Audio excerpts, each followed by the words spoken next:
again, good morning or afternoon, everyone. Michael Abobor from Bowie State University, Department of Computer Science, United States. It's like almost 3 a.m. here. And I want to thank you for accepting my paper and also inviting me to speak at this conference. I hope that one day I'll be able to come to Dubai and work with a few of my colleagues in the same field doing machine learning and AI. Thank you. So my topic today is multi-view approach with transformer models and augmented embeddings for tackling imbalanced multi-label data sets. Today I'll be talking about introduction, where I'll go into background of the study, statement of problem, purpose of study, the significance of this study, experiment, results, and questions.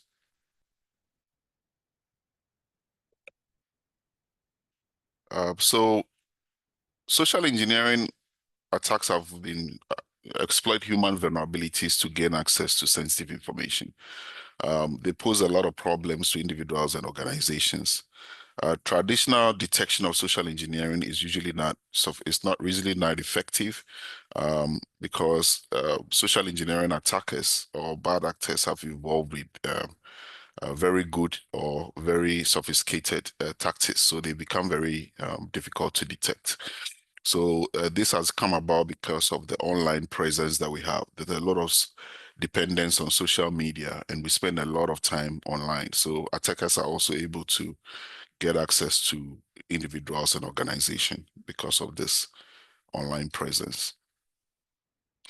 The background of my study is, as I mentioned, the security threats have escalated tremendously because of our reliance on the internet. The goal of most of these actors is to gain financial and also gain sensitive information from companies. We have realized that most of the models that we try to use to detect these social engineering features did not have remarkable performance until we started using the transformer-based models, which were good for natural language processing. Some of examples of attack is Google was attacked and from 2013 to 2015, and they lost $100 million because of these social engineering attacks. Russia attacked Ukraine with the spear phishing. UK company lost 243,000 to this social engineering attack. Belgium banks also use whaling attack, where they attack executives, and they lost $75 million. Twitter also user accounts was also phished, and they lost $110 million. So I quickly want to give an example of a typical social engineering attack, which usually occurs in companies or with individuals. This example is about a scenario where a help desk person impersonates, or somebody impersonates as a help desk person in a company and gains social engineering features or attacks the innocent employee. In this case, the innocent employee is Christina, and then the bad actor is Kim. So most organizations have IT department and help desk. So it's easy for users to trust that somebody's actually calling from their help desk to fix their computer or to help them with any kind of IT issue. So first, the bad actor Kim sends a message and said, "Hi, this is Kim from the help desk." And then Christina innocently says, "Hi, Kim." And then Kim says, Christina, the bad actor, which is Kim, says, "Christina, your password is about to expire and I'm checking to help you reset it. Some people have had trouble with it, so we are contacting everyone to help them." And then Christina, who's the employee, says, "Okay, what do I need to do?" The bad actor says, "Just let me know your old password and the new password you would like to use, and I'll set it for you." And then Christina, the innocent employee, says, "My old password is Jay, and I want my new password to be Lauren." And then Kim, the bad actor, says, "It's all set. Thank you very much."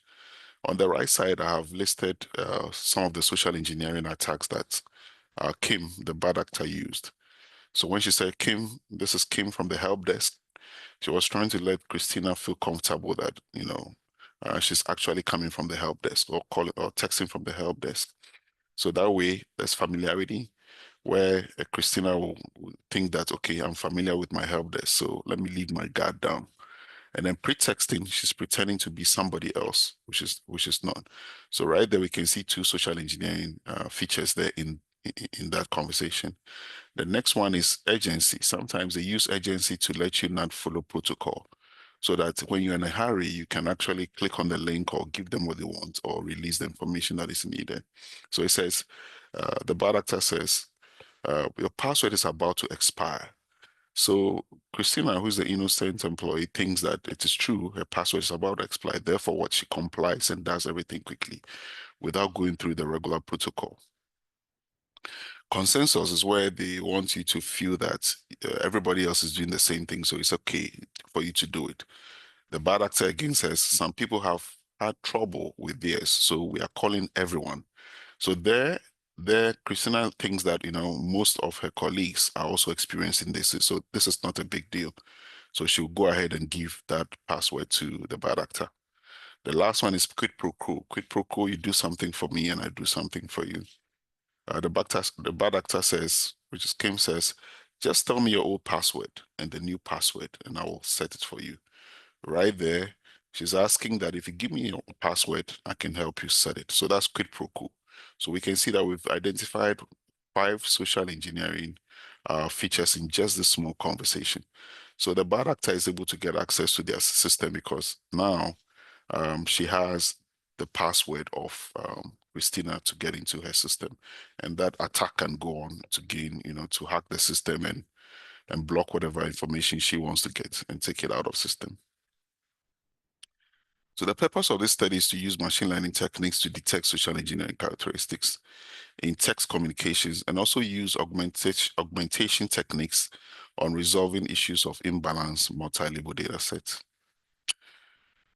So the significance of this study, it will allow users to identify social engineering characteristics and cues within communication channels. It will also help unauthorized people, also help prevent phishing attacks, data breaches, financial losses, leakages, and other kinds of social engineering attacks. Other areas that this can also be used is spam prevention, where the spam has a lot of social engineering attacks. It can be blocked by the model. We also can prevent cyber attacks, customer service chatbots, where, for example, if the chatbot can identify urgency, then the call can be routed to the appropriate department. Fraud detection, emergency calls, same thing, urgency, so that the calls or the messages can be routed to appropriate quarters.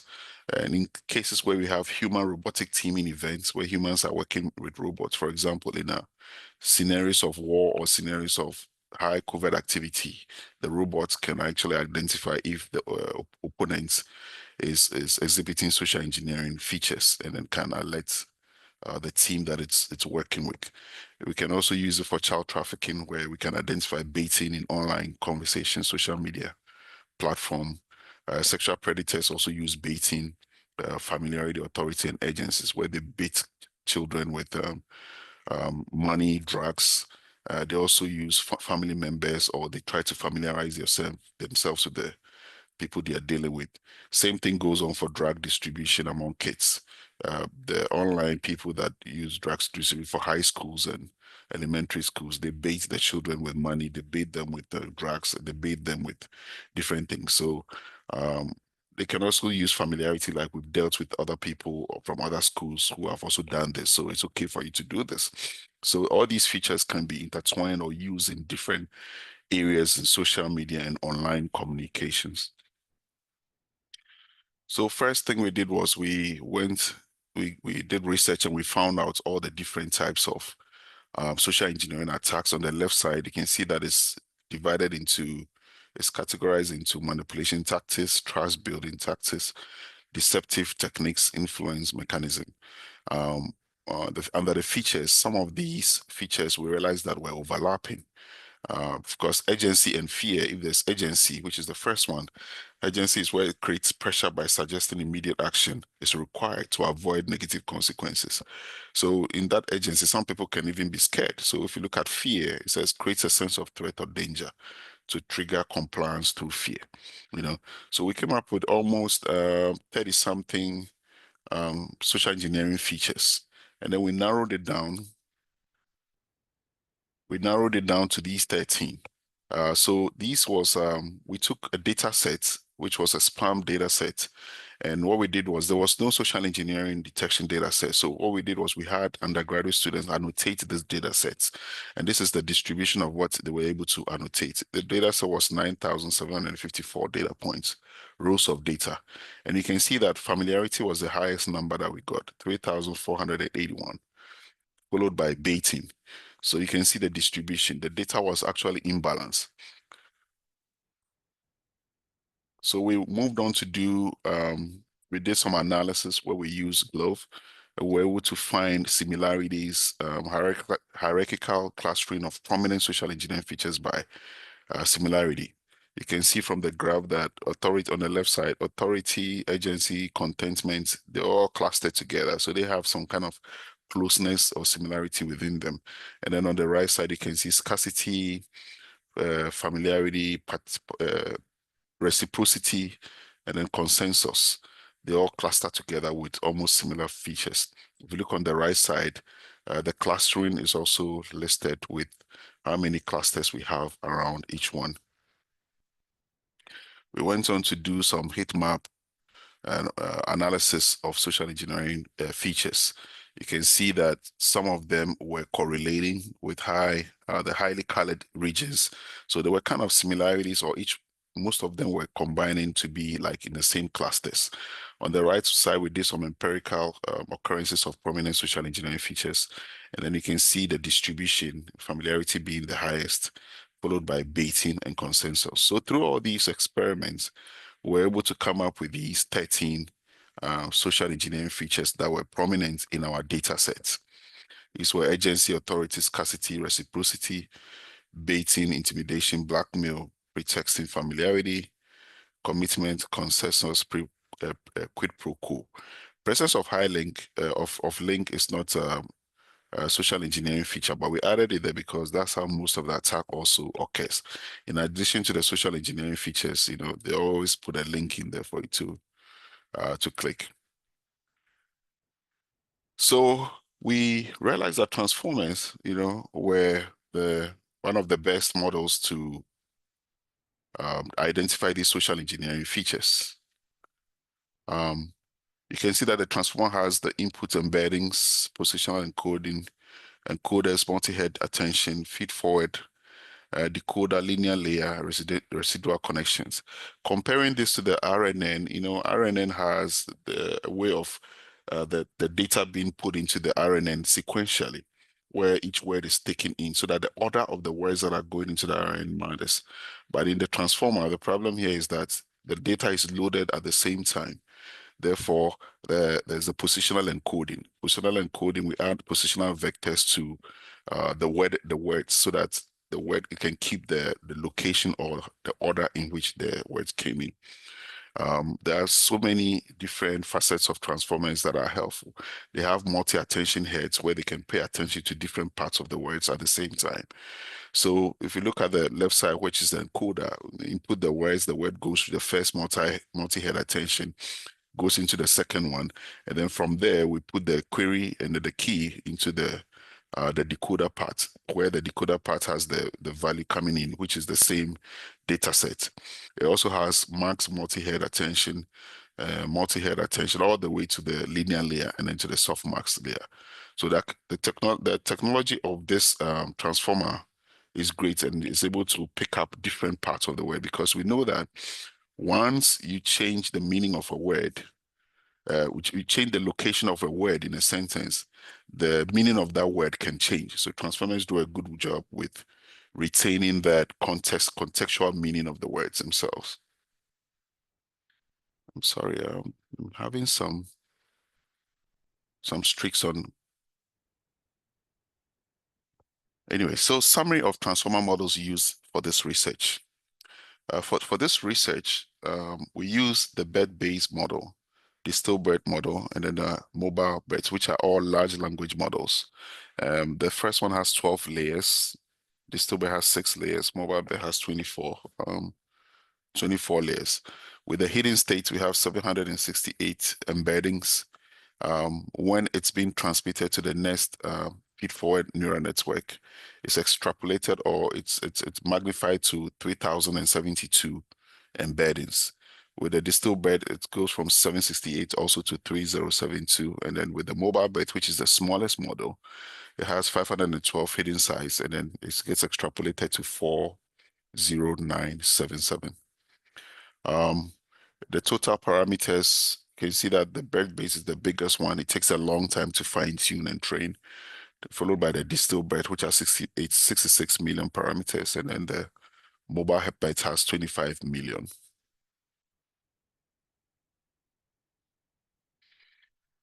So the first methodology we use is that we took our data set, which has 9,754 SMS messages. We did some pre-processing where we tokenized and then we converted it to Python tensors. And then we broke it down into test sets and then training sets. Training set of 7,000, test set of 2,754.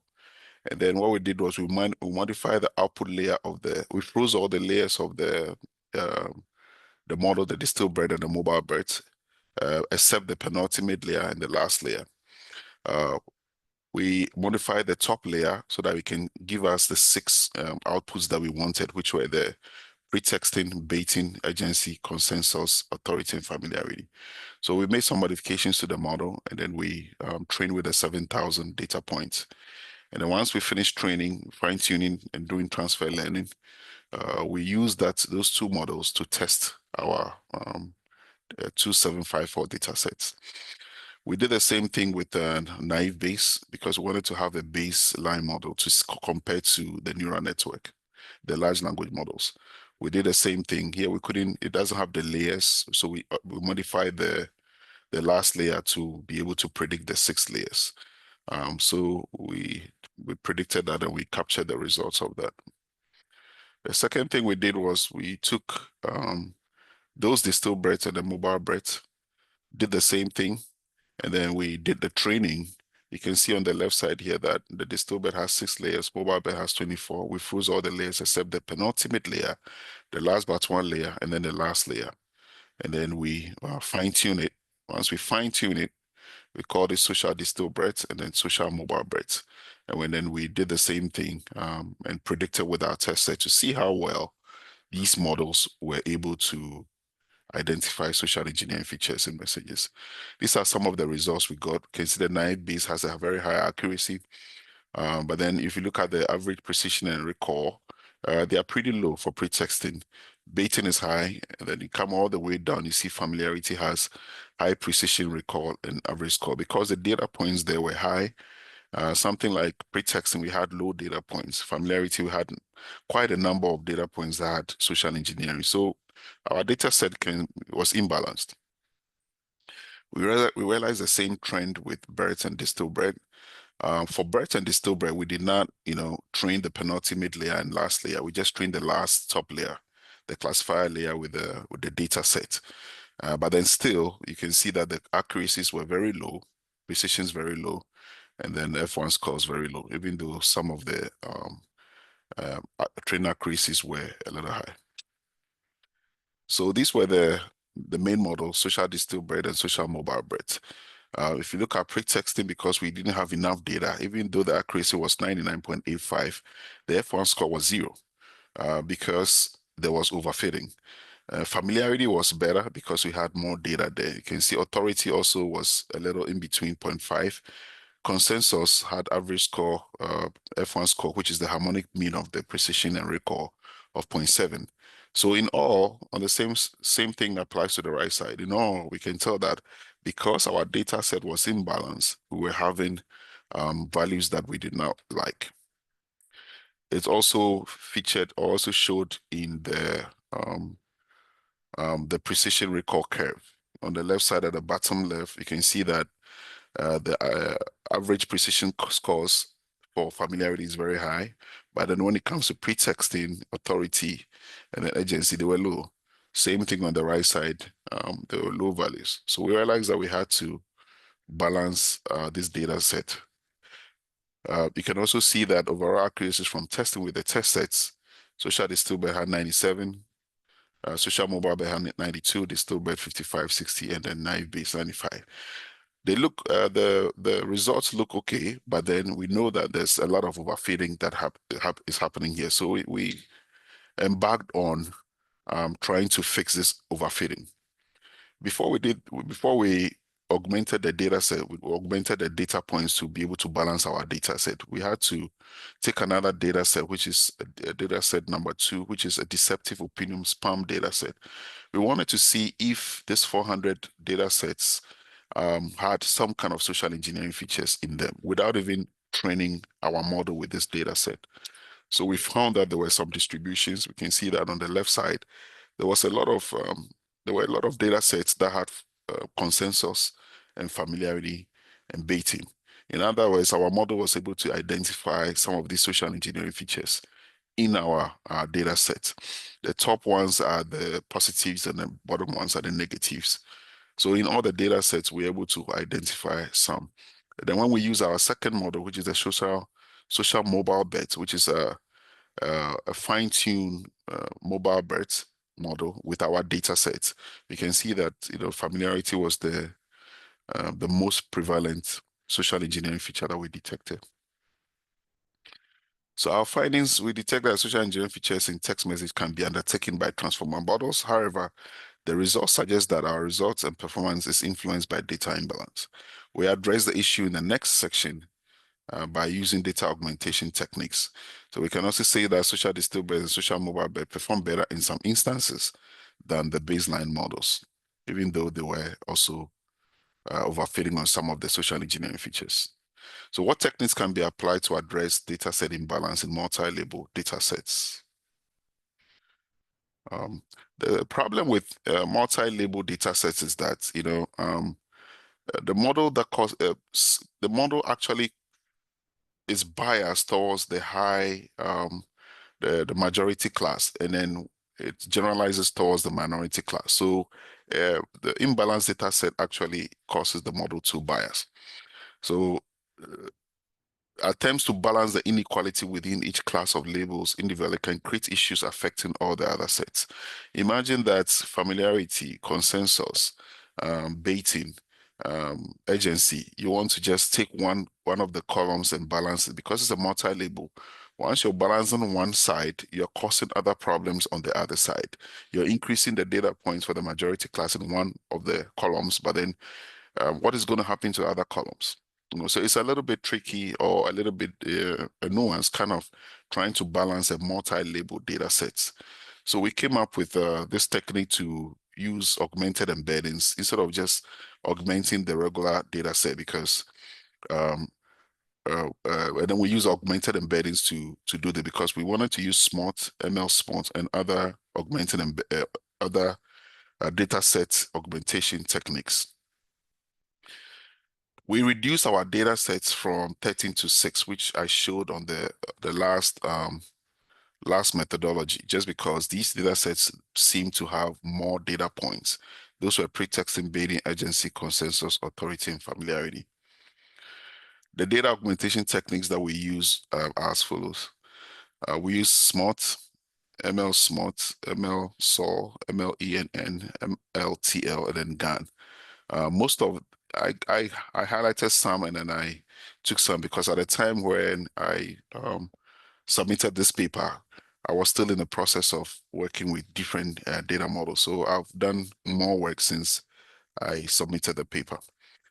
So SMOTE, syntactic minority oversampling technique. This technique generates syntactic examples for the minority class by interpolating between existing samples. It preserves the class structure while boosting minority representation. MLSMOTE does the same thing, but this one, it ensures that it preserves the label correlation between the multi-labels, ensuring that the augmented samples align with the underlying label structure. MLSOL, multi-label synthetic oversampling via label correlation. This one takes it a step further.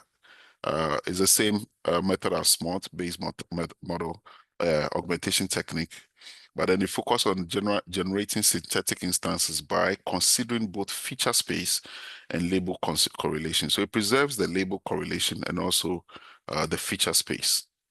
MLENN removes samples based on majority voting of their nearest neighbors. They identify samples that have conflicting neighbors and removes them from the data set. MLTL, which is multi-label transfer learning, identifies and removes the atomic link, which are pairs of samples from the different classes that are closest to each other. And in this case, also considers label correlation. It identifies pairs of instances from different label sets and removing borderline samples. The last one was GAN. A GAN consists of two networks, which has a generator and a discriminator. The generator creates synthetic samples while the discriminator evaluates them against real samples. Through this adversarial training, the generator learns to create increasingly realistic samples. So we use this also to generate samples, but we did not have enough power to train our GAN for so many millions of epochs because of limitations. So we actually showed the results of the other augmentation techniques. So this is the multi-view framework model that we used. Instead of just going ahead to train, to use the text messages and do augmentation like synonym replacements and stuff, we realized that there were some challenges with that as well, because some of the words were being changed totally and then it did not make sense. So what we decided to do is go into the embedding level. Once we fine-tune the model, go into that penultimate layer that has been trained and remove those embeddings, augment the embeddings and bring them back and train together with the text messages, which have been tokenized, and then we concatenate it to train the model. So on the left side, you can see that the same text messages come in. We do pre-processing where we tokenize and convert to Python tensors, and then we split it into a test and training data sets. And then we train the model. We kind of freeze the layers except the penultimate and the last layer. Once we train the model, we extract that embedding from the penultimate layer, and then we employ this augmentation technique, SMOTE. We do it one at a time. We do SMOTE, MLSMOTE, MLN, and MLSOL, and then MLTL. Once we do each augmentation technique, we take it up, but then we put it into the layer that we put on top of the distill breath. So on top of that distill breath, on the same as the one on the left side, we put another layer that we called augmented embedding branch. This is a linear transformation of the augmented embeddings occurs in here. So this is able to take the augmentation embedding, because these embeddings cannot be used to train the distill breath again. There has to be some kind of change in the structure of our model so that we can take these augmentation embeddings, which have created syntactic data sets. So we did an augmented embedding branch, and then the bottom one, which has also the original text messages from here, where we extracted the embeddings from here. So the bottom part is the distillbed branch, which has the messages that we trained from here, and then the top one takes the augmented embeddings. The output from each model is taken, and then we concatenate it. The embedding space is 768, so we have two. So the one from the augmented embeddings, and then also the one from the regular text message, the SMS message that we train with. So it becomes 1536. We combine that to form that 1536 single combined vectors. And then from there, we take that and then we train a multi-layer perceptron that we put on top of the model so that we can able to test it. So in the testing process, the little caveat that we run into is that because we are testing, we are not going to be augmenting the test set. So therefore, what we do with the combination of the concatenated outputs from the augmented embedding layer and then the distilled branch, what I did was I did padding. So I did padding so that the total concatenation will be 1536, just like I had in my model architecture. And then we're able to use that to train the classifier and then predict with the classifier and then obtain the results. this is a representation of the original embeddings that we took from the penultimate layer. And then we can see from on the right side, after we did the SMOTE augmentation technique on each of the data sets, this is pretexting. This is SMOTE on, we did SMOTE on pretexting, and then we did MLSMOTE on pretexting. So you can see the different variations. On the left side, the purple ones are the zero, which you can see has more data points in the data sets. The one is where it has social engineering features, which is the green one, but you can see that it's very little. But once we did the augmentation of SMOTE, you can see that the green ones have increased in almost the same size as the purple ones. And the same for all the different augmentation techniques. Same thing here, we did it for each of the labels, the multi-labels. So this is for baiting, and then this is for urgency. This is for consensus, and then this is for authority, and then familiarity. With familiarity, you can see that we had almost 3,400 data points, so it was almost balanced. So familiarity was had less to do. On the other ones like SMOTE, MLSMOTE, and then all the way to MLTL, you can see that the augmentation was also increased the number of greens, which were the yeses for social engineering features. So this was just a representation of the high dimension space of 768, bringing it down to a low dimension space where we can represent it and show how the distribution is. So during training, these were our training results. So originally, when we trained with the original embeddings that we extracted, the accuracy was 0.87. And then we can see that the best that we had was MLSOL. MLTL was also high, and then the loss was 0.49. So you can see that they all cluster around the same kind of accuracy, between 89 to 94. But then the training accuracy doesn't mean much. The testing is where we can actually tell if the model is actually increasing accuracy. So you can see that MLSOL had 83%. Most of them had 83%, but then the original one, there was no training done there, so 0.55, which makes sense. The ones with augmentation had higher, augmentation. SMOTE usually is for single labels, but then you can see that when we did the multi-label augmentation for MLSMOTE, MLSOL, the accuracy increases. F1 score, if you look on the F1 score, MLSOL had the highest accuracy. So this is the architecture of the testing of MLSOL, which we realized that had the highest accuracy and the highest F1 score. So same architecture for testing. You created a test set, and then we passed the test set through it, and then we predicted the social engineering features in there. These are just examples of some of the embeddings that I printed. You can see that the distilled bread branch has 768. I just printed 5 of the columns, and then the augmented embeddings, after we did it, we also have the sample output from the framework. And then if you look at the last line, we have the combined, where I call the concatenated embeddings, which has a 1536. So it just combines both of the distilled bread and then the branch and then the augmented embedding branch to form this output.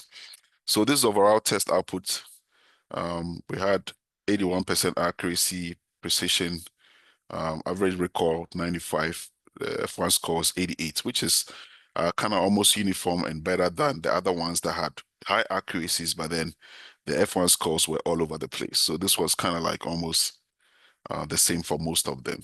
And then when we tested test results for each label, we can see also that there was some improvement. And then each of the F1 scores were, either above 0.5 all the way to 0.99 for familiarity, and so forth. We also plotted the precision and recall. I think I'm running out of time, so I'm moving a little bit on the far side. This was also a representation of the precision recall curves of all the models after the augmentation. We can see that a little bit of improvements. On the right side, social distilled bread, there was one pretexting was still struggling with a little bit, but the rest were doing a little bit better. So the findings we observed were that performance improved with multi-view architecture using the augmented embeddings. One cannot retrain the stillbird with augmented embeddings. So our workaround of multi-view architecture with augmentations significantly improve multi-label classification. Through extensive experiments, we demonstrated that the effectiveness of this approach in addressing multi-label imbalance and improving classification performance. These are some of my references. And I just want to thank you taking the time to listen to me. Thank you for inviting me to this conference. Any questions?